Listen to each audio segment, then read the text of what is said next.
kung bakit siya in-implement. Okay, sige.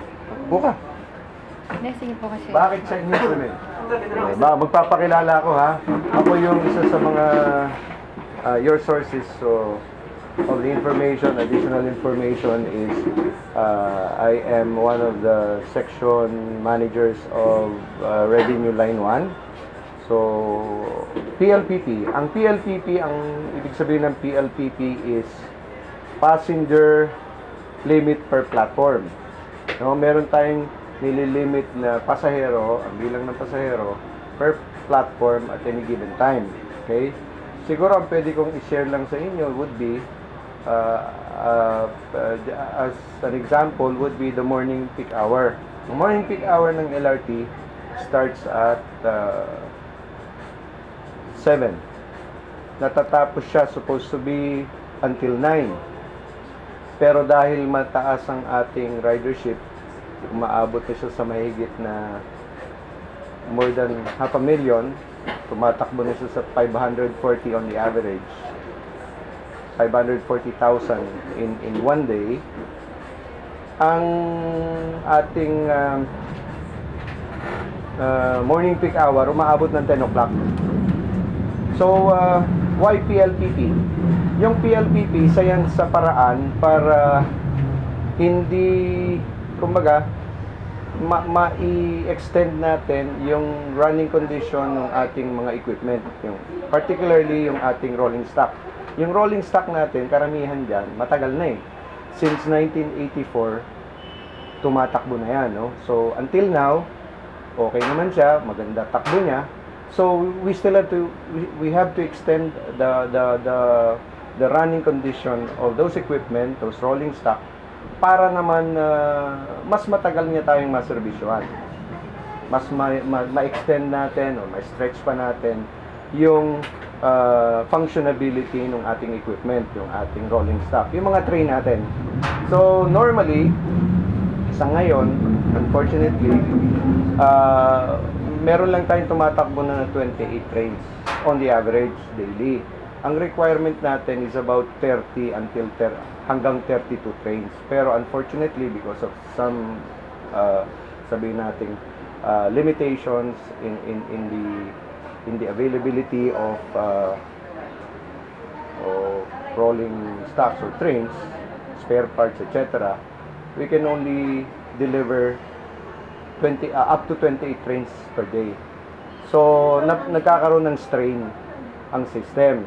So, we thought of this scheme, unang-una para i-extend yung ating functionability ng train. Then, at the same time, ma-implement natin yung tinatawag na first come first serve basis sa train natin, sa passenger movement natin. So, pag maaga ka, lahat kayo, kung sabay-sabay kayo sa station, mas maaga ka, mas mauuna ka makakasakay. We guarantee you a train ride kung maaga kang makakarating during the peak hour.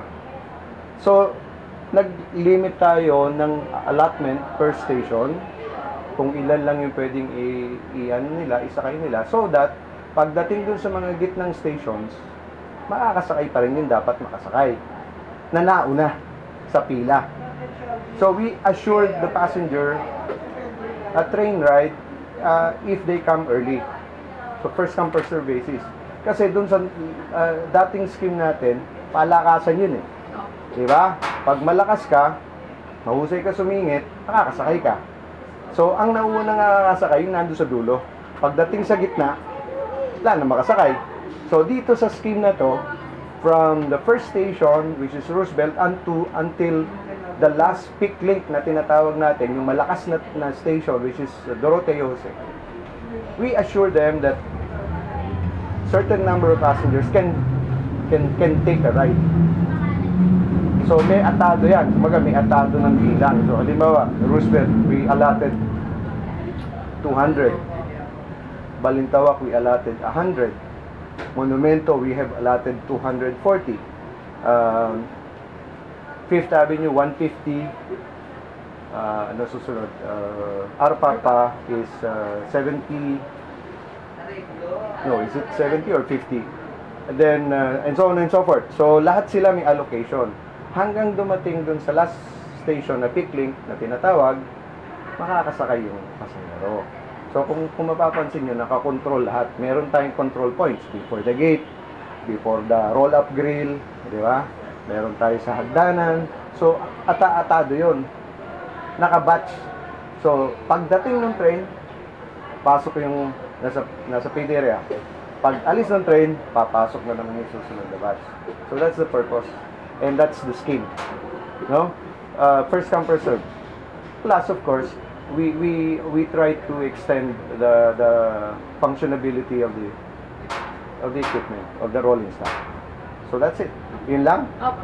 So, yun lang pala eh. So, okay, thank you. Thank you very much Thank you. po. Sige.